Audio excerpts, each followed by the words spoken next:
I'm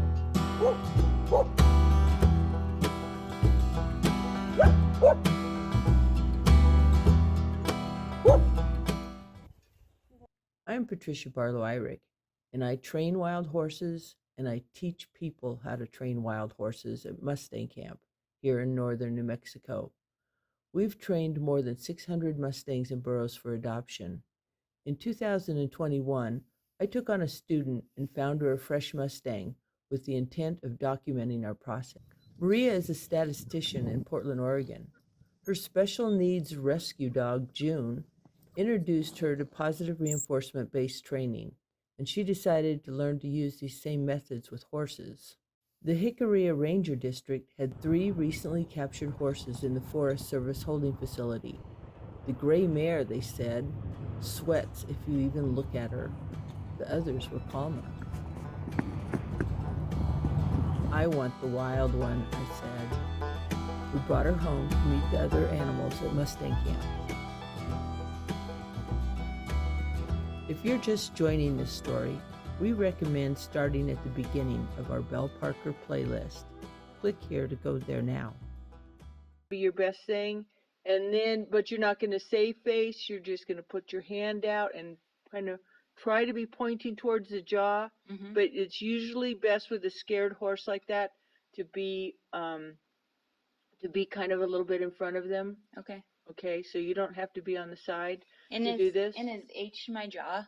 Is that essentially what I'm going for? Yeah, H is a jaw right there on Spirit. And so what you want to do, let me demonstrate it on Spirit, is you're going to put your hand here, and you're going to wait to feel any slippage towards that direction, and you're going to bridge and shape that movement. Got it. Okay, and then ultimately you're going to get this. Then you're just going to be able to go jaw. Okay. When you get to the same on this side, okay, so let me do this side.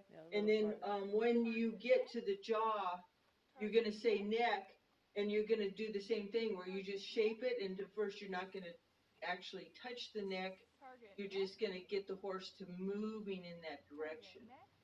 After about 4 places, the horse figures out I need to touch whatever they're pointing at, and then that kind of works.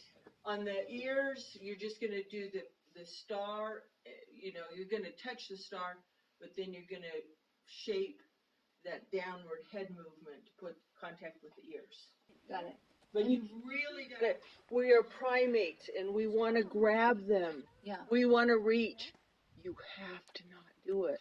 So when I want to do jaw, I'm going to start on the face.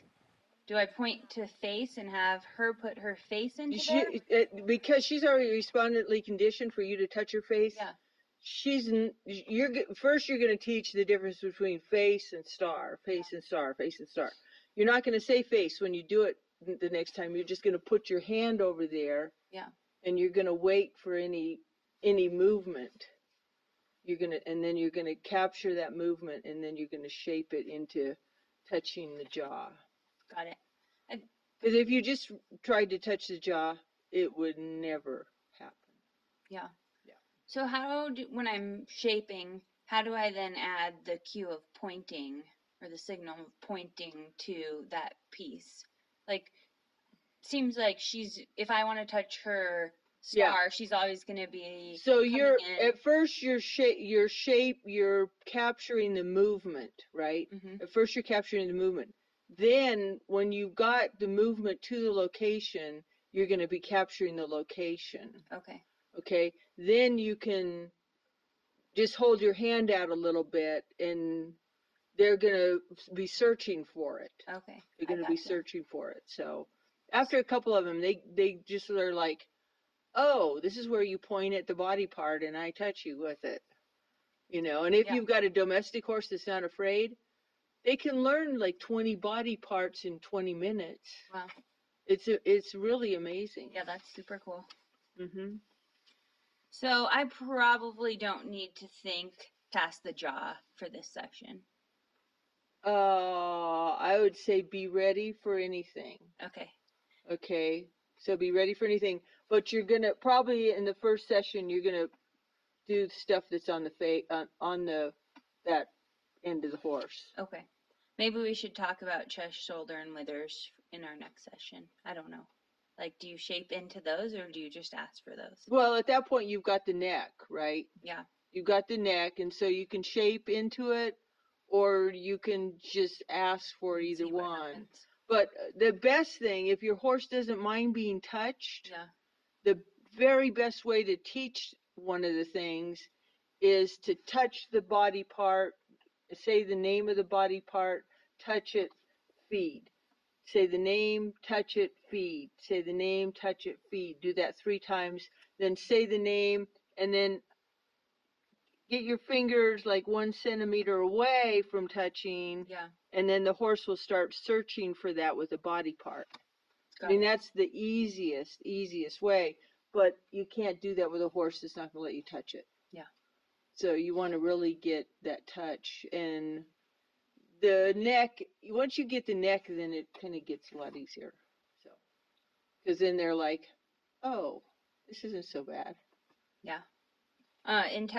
In the last task, when she was doing so great, I had to stop myself from the urge of just wanting to reach out and like And give pat her, her. yeah, give her a Good little girl. pet on her, like, what a good girl. Good girl. Let me scratch all that Yeah. crappy hair off of you.